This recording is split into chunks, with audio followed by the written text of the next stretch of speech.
3.3 major project, project 1, defining and planning. This is my reflective video. What have I learned? So far, I would say that I have considered it quite daunting because I am on the final stage of my studies with the OCA. This will be my 9th year. And so it was a case of facing the project once it was released. The course materials were released. So I kind of considered my areas of strength. It's going to be design, knitted textiles with mixed media, and also as well considering the idea of working as an independent practitioner. Was basically just have the confidence and move things forward.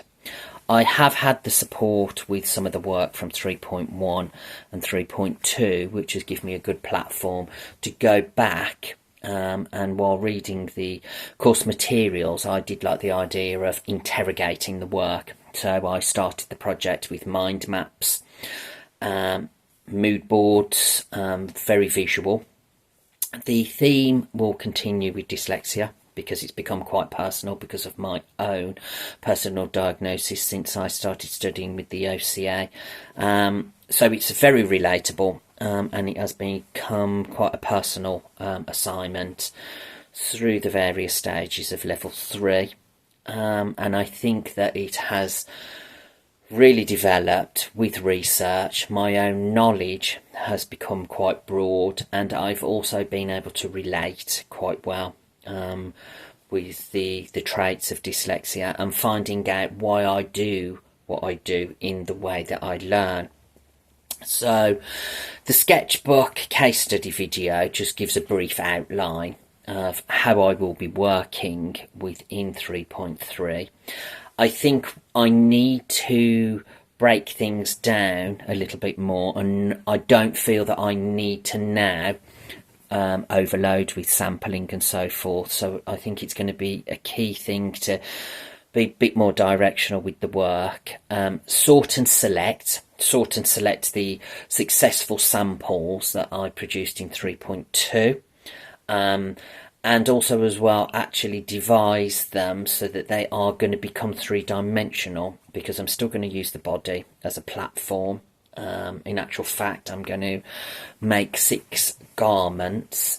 These garments will still relate to performance textiles for an audience, or the audience can engage, come play with the knitwear, because that is one of the themes that I will continue to follow.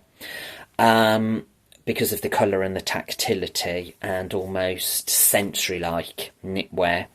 But the key part of the garments is going to still to consider, which I considered in 3.2, that they will perform either through some form of dance or possibly ballet, because there are strong links between dyslexia and ballet. I researched Darcy Bussell in 3.2 and listened to a documentary about how she suffered with dyslexia at school. So the kind of relationship with the learning of ballet visually and the performance and the ideas of play and movement, possibly with sound.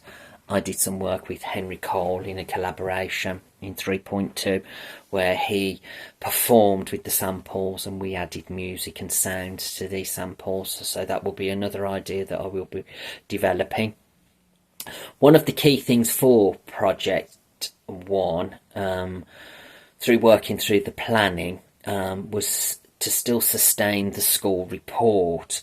Now, in conjunction with the school report, I've researched, which I had early on in 3.1 and 3.2, some candidates who were diagnosed dyslexia, and they put together some poetry, which was quite emotional. It was a good use of language, of how to get the emotions of how dyslexia can make you feel within the classroom environment and so forth.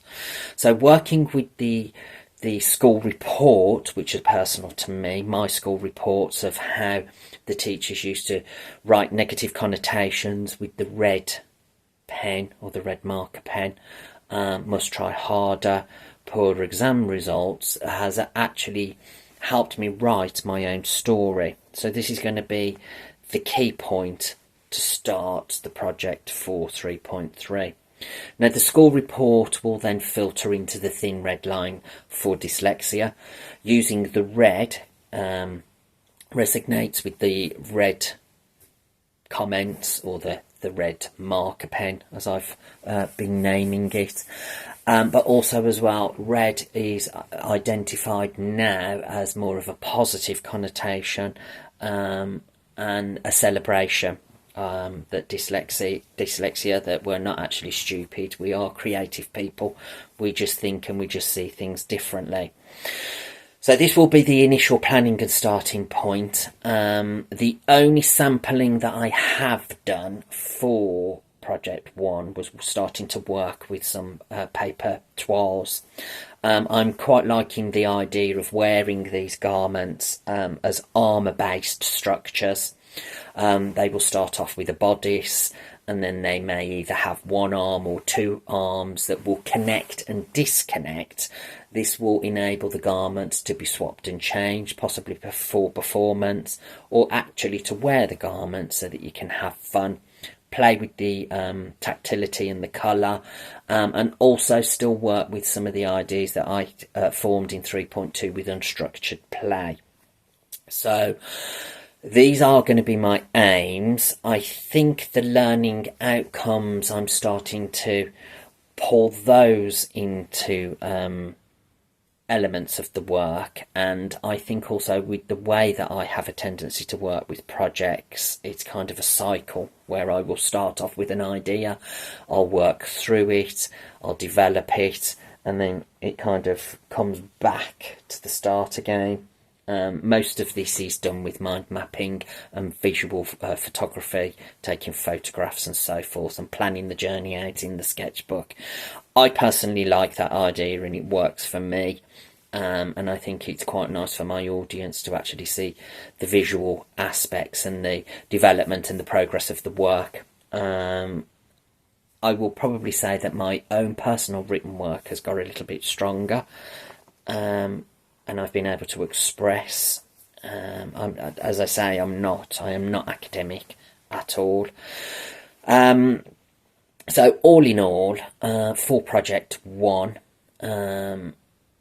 it has been all about the planning, and then what I will then start to do is continue with the work and the development of this garment,